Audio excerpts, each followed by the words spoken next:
Welcome. Today is Saturday, May 17th, 2025. It really feels like things are constantly shifting, doesn't it? Just so much happening all at once. It really does. Every day seems to bring something new that could, change the whole picture. Yeah, that's kind of what we try to do here, right? Make sense of all that churn. Exactly. We've been digging through a lot of the breaking news, trying to pull out the important bits for you without all the noise. Right. And, before we jump in, we always like to look back at this date in history. May 17th, 1990. That was when the World Health Organization removed homosexuality from its list of mental illnesses. That was huge. A really significant step showing how understanding and, well, acceptance can evolve. Yeah, based on science and changing values. A good reminder, actually. Absolutely. A reminder that things we take for granted can change, hopefully for the better. Okay, so keeping that idea change in mind, let's dive into what's happening right now. Starting here in the U.S. with some big potential moves around federal jobs. Yeah, the Trump administration, they're asking the Supreme Court to okay mass firings. The idea is to, cut down the bureaucracy. Cut down bureaucracy. But what's the real goal there? Yeah. And what's the reaction been like? Well, the stated goal is efficiency, streamlining government. But as you'd expect, there's resistance. You're seeing new law firms forming just to handle these cases. So it raises big questions about worker rights versus efficiency. Right. And tied into that, a court just lifted a block on Trump's executive order targeting federal worker unions. Mm-hmm. So for folks maybe not following closely, what could that actually mean, weakening unions? Pretty much. It could seriously reduce their collective bargaining power, their ability to negotiate wages, benefits, working conditions for everyone. Less power there means potentially less leverage for individual workers. Okay, so potentially a major reshaping of how the federal workforce operates. And meanwhile, that old debate about funding for public broadcasting is back. Yep, conservative figures pushing for cuts again. It feels like this comes up every few years. It does. What are the main arguments usually? Well, it often boils down to views on government's role in media. Is it okay to use public money for non-commercial TV and radio? So fiscal responsibility on one side versus the value of, say, educational shows on the other. Gotcha. Okay, let's shift overseas. President Trump wants a nuclear deal with Iran, but he's setting a condition. A big one. Tehran has to stop supporting proxy groups in the region. That's been a major sticking point for a long time. It just shows how tangled up the nuclear issue is with everything else happening there. And speaking of the region, there's this report that Trump met with a former Syrian insurgent leader in Saudi Arabia, and he wants to lift sanctions on Syria. Yeah, the stated goal is giving Syria a chance at peace. Lifting sanctions, though, that sounds complex. What are the potential ripples from that? Oh, huge ripples. Economically, maybe it helps Syria rebuild. Maybe it just helps the current regime. Geopolitically, it could shake up alliances. And then there are the humanitarian questions. Who actually benefits? It's a lot to unpack. Definitely. And sticking with these international connections, Mexico confirmed that relatives of a cartel leader entered the U.S., apparently part of some deal with the administration. That's the report, yeah. Wow. What does a story like that tell us? Well, it makes you wonder about the strategies being used against, cartels and organized crime, what trade-offs are being made. Maybe the idea is getting intelligence or cooperation somewhere else. But the optics, the risks, they're significant, bound to be controversial. You think? Okay, some economic news now, and this seemed to give the markets a little boost. The U.S. and China agreed to pause escalating tariffs for 90 days. They did. The Dow and S&P 500 both jumped quite a bit. So investors seem hopeful, maybe relieved, that talks are continuing. But our business is feeling the same way. Apparently not entirely. Reports say Chinese businesses are pretty cautious, like they're waiting to see actual results, not just a temporary pause. Understandable, really. Yeah, makes sense. Here's an interesting one. The Episcopal Church says it won't help resettle white South Africans who've been granted refugee status here. What might be behind a decision like that for a church group? Well, organizations involved in resettlement often have specific missions, limited resources. They have to prioritize based on, their assessment of global needs and where they feel they can make the most impact. It's likely a complex calculation for them. Okay. And back in D.C., the Deputy Attorney General who defended Trump in that hush money trial, he's now the acting librarian of Congress. That's right. That's not the usual career path, is it? Not typically, no. Usually it's someone from the library world or academia. Putting someone with a strong political and legal background in charge could Well, it could shift the library's focus, maybe more towards legal research or information access in a political context, perhaps. Interesting. Moving to college sports now, NCAA President Charlie Baker seems open to Trump's idea for a commission on collegiate athletics. Yeah, that could open the door to some really big changes down the road. What kind of issues would a commission like that tackle? Oh, all the big ones. Athlete pay, transfer rules, the whole NIL, name, image, likeness situation, how college sports are governed overall. It could be quite sweeping. Okay. On a much more serious note, the FBI reportedly broke up a plan to attack an Army site near Detroit. Yeah, details are still coming out, but it's a stark reminder about, potential domestic threats. Definitely. And another international item. A Mexican state governor says the U.S. pulled tourist visas for her and her husband. Without giving a reason, apparently. These things often have underlying political or diplomatic currents, even if they're not spelled out. Could be security, could be something else entirely. Right. And on the world stage, Brazil's President Lula says he's going to push Putin to negotiate with Zelensky, suggesting Istanbul as a location. And the Vatican has also offered itself as a place for talks between Ukraine and Russia. So the diplomatic efforts, they are continuing, even if progress seems slow. Yeah, lots of countries and organizations want to see a peaceful end, offering to help mediate, but actually getting there, that's still incredibly challenging. And one last one in this section. A U.S.-backed group is reportedly looking to take over aid distribution in Gaza. The plan sounds similar to Israel's. That's the report. Yeah, and any change in how aid is distributed in a conflict zone is critical. What are the main concerns when that happens? Making sure the aid actually reaches people who need it, without politics getting in the way. You worry about impartiality, access, making sure aid isn't diverted. The absolute priority has to be the civilians. Okay, let's shift focus to immigration. Lots going on there, too. Huh. Temporary Protected Status, TPS, for Afghanistan is set to expire in July. Right, and the reason given is that the situation there has supposedly improved. Which seems questionable based on a lot of reports. It does raise questions about how conditions are being assessed and what happens to people who've been relying on TPS. And this is happening while the Supreme Court is deciding if lower courts can even block national policies like this. That could change how immigration rules are challenged altogether. And there's another big Supreme Court case about citizenship by birth. Yes, a really key one. It could potentially change the interpretation of the 14th Amendment, who automatically becomes a citizen just by being born here. The impact could be massive, depending on how it goes. Wow. And maybe signaling a tougher stance. Reports suggest deploying, 20,000 National Guard members for detentions and deportations? That's the reported number, yeah. Plus, reassigning maybe 2,000 agents from places like the FBI to immigration duties. It's a pretty significant shift of resources towards enforcement. And it's not just the U.S. Argentina has reportedly tightened its policies for migrants arriving there, too. Yeah, we're seeing several countries rethinking or adjusting their immigration policies right now, driven by economics, security, politics, a mix of things. Locally, though, tensions seem high. The mayor of Newark was reportedly arrested at an immigration detention center. That definitely highlights the friction that can exist between local officials and federal immigration agents. Different priorities, different perspectives on how things should be handled. Okay, let's turn to the economy. Some potentially worrying news.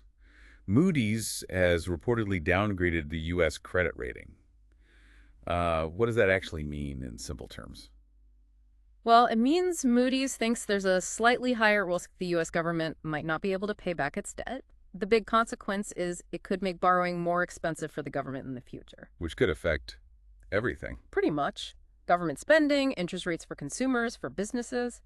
Moody's pointed to rising debt and expected deficits as the main reasons, things they watch closely. Right. That's definitely something to keep an eye on. More personally for homeowners, State Farm's hiking emergency insurance rates by 17% after June 1st. Ouch. Yeah, 17% is a big jump. That's going to squeeze household budgets for sure. Yep. It probably reflects higher costs for State Farm, maybe more disasters, higher repair costs, things like that. Shows how volatile insurance can be. Yeah, no kidding. We mentioned trade earlier. Now, there are questions about claimed budget cuts from DOGE. Apparently, they seem misleading. Right. The report suggests the potential savings are uncertain. It just highlights why transparency is so important with economic policies. You need to know if they're actually working as claimed. Definitely. Now, this is a strange one. People buying the Trump EP meme coin spent like huge amounts, up to $16 million just for a dinner invitation with President Trump. Yeah, it's pretty wild. It really shows this weird intersection of politics, crypto speculation, and I guess paying for access, Yeah. spending that kind of money. It says a lot about the digital age and how much value some people put on just being near power. On a much more serious economic note, a new analysis says the bottom 60% of U.S. households don't earn enough for even a minimal quality of life. That's a sobering statistic. It really underscores the ongoing problems with income inequality and the rising costs of basic necessities. When a majority of households are struggling like that, it raises real questions about the economy's health overall. And even big tech companies aren't immune. Microsoft is laying off about 6,000 people, even though they're reporting strong profits. Yeah, even successful companies make strategic shifts. They might be looking ahead, seeing changes in technology, maybe trying to optimize where they're putting their resources. Tech layoffs can sometimes signal broader adjustments or maybe worries about future growth in some areas. And while we hear inflation is cooling a bit, experts say that doesn't automatically make debt easier to handle. Why not? Well, lower inflation is good. It means prices aren't rising as fast. But it doesn't magically make the debt you already have disappear. If you're carrying a lot of debt, it can still be a real struggle, even if prices level off somewhat. Which leads right into talks about debt relief strategies. And, the idea of forgiving credit card debt keeps coming up. What are the arguments for and against something like that? Well, on the one hand, it could give millions of people immediate relief, maybe boost spending, help the economy. But on the other hand, people ask if it's fair to those who didn't take on debt or paid theirs off. Plus, you have to consider the potential impact on banks, the credit system. It's really complex, with big potential upsides and downsides. Definitely a lot to weigh there. Okay, let's shift gears to tech and science. Google's Gemini AI is apparently getting baked deep into the next Android version, Android 16. They're talking about magic actions. Yeah, the interesting part is they plan to do the processing for these intelligent notifications right on your phone, not sending data to the cloud constantly. So better for privacy and speed. Exactly. That's the potential benefit, keeping your data local, making things faster. And Gemini is also coming to Android Auto. How could that change driving? Well, imagine your car's system being much smarter, understanding you better, maybe anticipating what you need while you're driving, directions, music, information, more natural interaction, potentially safer too. Interesting. Out in the cosmos, some Dutch scientists have new research suggesting the universe might end faster than we thought. Yeah, they're proposing a quicker death for the universe based on their models. It just shows how our understanding of these huge fundamental questions is always evolving as we learn more. And the James Webb Telescope keeps amazing us. It got these super bright auroras on Jupiter. Hundreds of times brighter than Earth's. Studying them tells us a lot about Jupiter's powerful magnetic field and how it interacts with particles from the sun and its moons. Helps us understand atmospheres on other planets, too. Cool.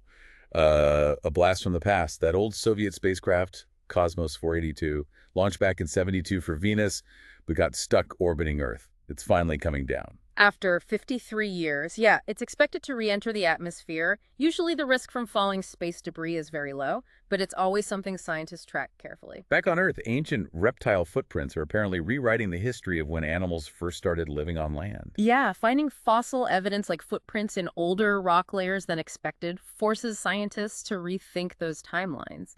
It's all about careful dating and analysis. And tech is reaching into farming too. AI robots, helping small farms with seeding, weeding, harvesting. It's fascinating.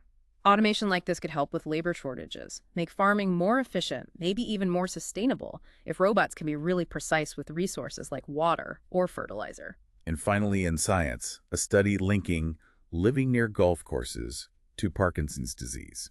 Yeah, the suggestion is it might be related to exposure to pesticides or chemicals used on the courses. It's a correlation study, though, so more research is needed to see if there's a direct causal link and what specific substances might be involved. Okay, moving into medicine and health.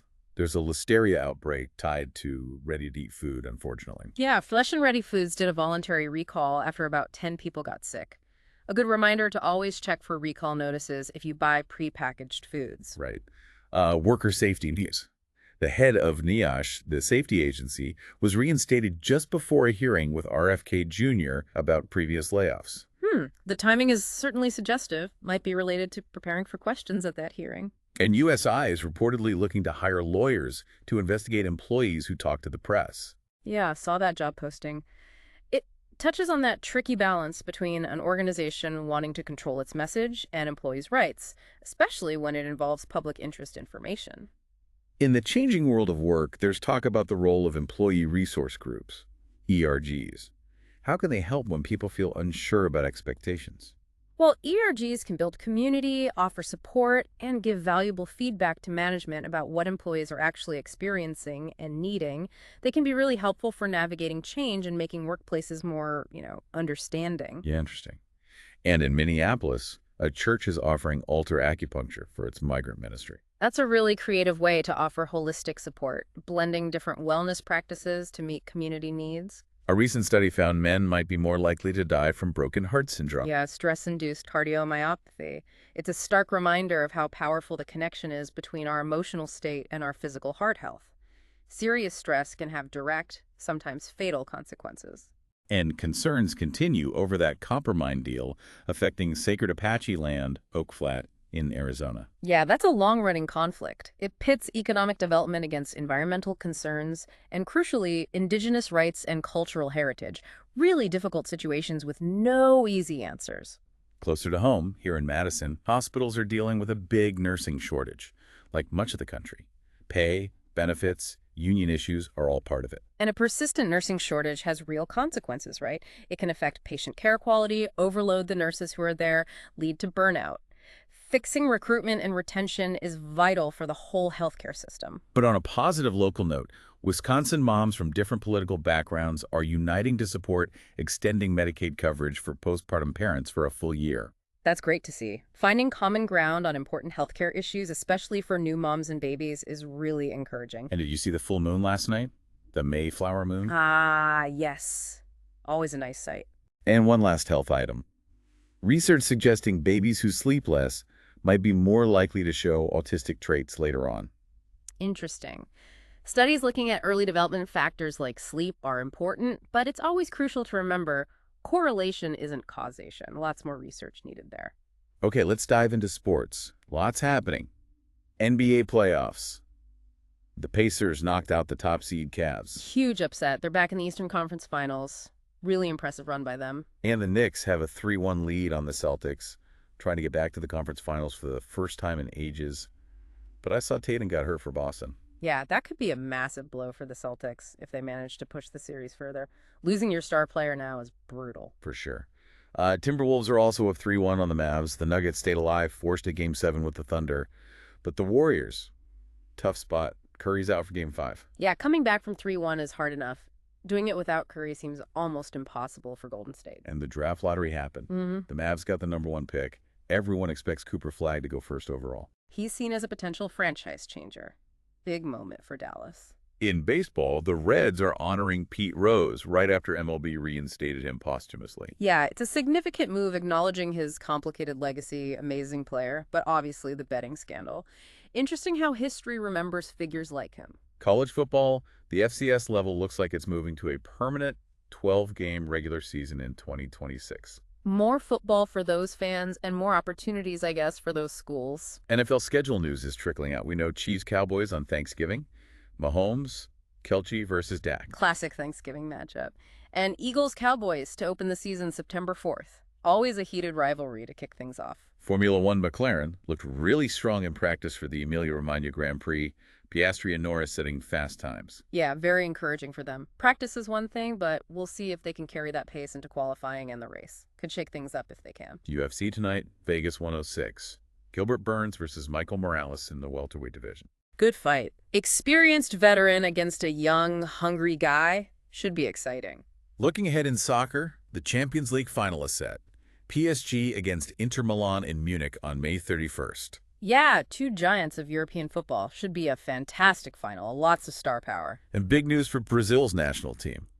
They've signed Carlo Ancelotti from Real Madrid to coach them, starting next year, ahead of the 2026 World Cup. Wow, that's a huge hire. Ancelotti is one of the best managers ever. Big statement of intent from Brazil. And speaking of soccer royalty, Cristiano Ronaldo's son just started for Portugal's U15 team. Huh? The dynasty continues, maybe? We'll see. An ex-Marshall University player is apparently helping Sevilla in their fight against relegation in Spain. Always cool to see those connections. Definitely shows the global nature of the sport. Controversy from the Kentucky Derby, the winning jockey got fined and suspended for using the whip too much. Yeah, that debate about whip use in racing just keeps going. Strong feelings on both sides about animal welfare and tradition. And lastly, in sports, former cyclist Rohan Dennis avoided jail time in that tragic case involving his wife's death. Just a terribly sad situation all around. Complex legal case. Okay, shifting to film, music, entertainment. Cannes Film Festival is on. Tom Cruise is back with the new Mission Impossible. The Final Reckoning, yeah. That franchise just keeps going. Cruise always brings the buzz to Cannes. Apparently they banned really big dresses and nude looks on the red carpet this year. Interesting shift in fashion rules there. And Robert De Niro was there, didn't hold back on politics, called Trump America's Philistine president. Cannes is often a platform for more than just movies, right? For sure. Politics, fashion, it all mixes together there. Eurovision is happening too in Switzerland. Always a spectacle. Unique is one word for it. A real cultural phenomenon. Streaming-wise, Love, Death, plus Robots. Volume 4 just dropped on Netflix. Yeah, that anthology series. Always visually interesting, often pretty dark or weird. Has a big following. And a new show on Apple TV Plus, Murderbot, with Alexander Skarsgård, based on popular books. Right.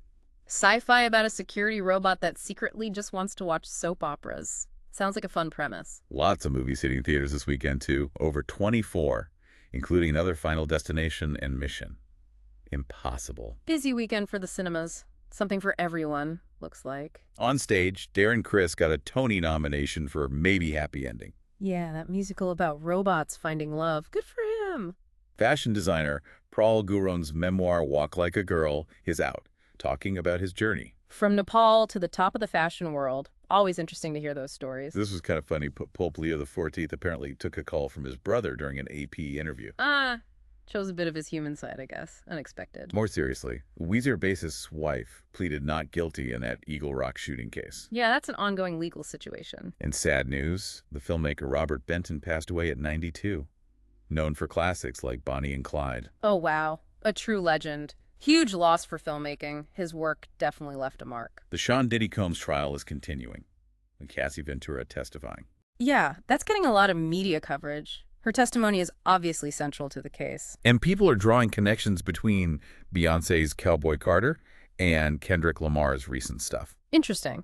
Both artists are so intentional with their themes, exploring culture and identity. Not surprising there'd be overlaps to discuss. And Gene Simmons from Kiss talked about how much his mother influenced him and the band. Yeah, hearing about those formative experiences, especially her surviving the Holocaust and immigrating, really puts his story in perspective. Okay, let's wrap up with some local Madison news. Fisher House, Wisconsin is planning to build near the VA hospital here, free lodging for veterans' families. That's fantastic. A really valuable resource for families going through tough times. Great initiative. Police log. A couple of arrests reported, disorderly conduct, weapons charges, usual city stuff. Keeping busy. Chad Ruppel is the new housing director for the city's Community Development Authority. Big job, with housing being such a focus. Absolutely. A key role in addressing affordability and availability here. There was also that National Day Without Childcare protest recently. Wow. Providers and families worried about potential cuts to the Child Care Counts program. Yeah, that subsidy is crucial for a lot of families and providers. Cuts would have a big impact. And this weekend is Syttende Mai down in Spouten, the big Norwegian Heritage Festival. Right. Biggest one in the U.S., they say. A huge local tradition. And other events today in Madison. A walk for dyslexia, bird watching at Old Bridge, picnic in the park at Westmoreland. Lots to do. Sounds like a nice Saturday in Madison. Finally, quick touch on religion.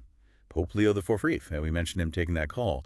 He also met the tennis star at Jannik Sinner. Sinner gave him a racket, an unusual meeting of worlds. The Pope also vowed to work for peace, where Christians are persecuted. A strong statement on religious freedom and humanitarian concerns. Important part of the Church's global role. And he spoke to diplomats about needing a positive vision for peace, not just the absence of war. His installation mass is coming up, President of Colombia expected. And he called for freeing jailed journalists, affirming free speech. Setting some clear priorities early on regarding human rights and the importance of a free press. So wrapping all this up, what does it mean for you? It's a lot. Today's headlines just show a world that's constantly shifting. Politics, the economy, tech, culture, big decisions being made everywhere. And those decisions, whether in DC or internationally, they do trickle down, don't they? They can affect communities, jobs, even your wallet. And you see how interconnected it all is. Trade affects markets, tech affects jobs, global events affect local aid efforts. Yeah. So maybe as you go about your Saturday, just think about how some of these big stories might weave into your life down the road. What does more AI actually mean for you? How might economic shifts influence things? What role can we play in some of these social issues? They're good questions to ponder. Stepping back from the day-to-day headlines and looking at that bigger picture is always worthwhile. Well, thank you for taking this deep dive with us today. We hope it gave you a clearer picture of some of the currents shaping things right now. Yeah, hope it was helpful. Until next time.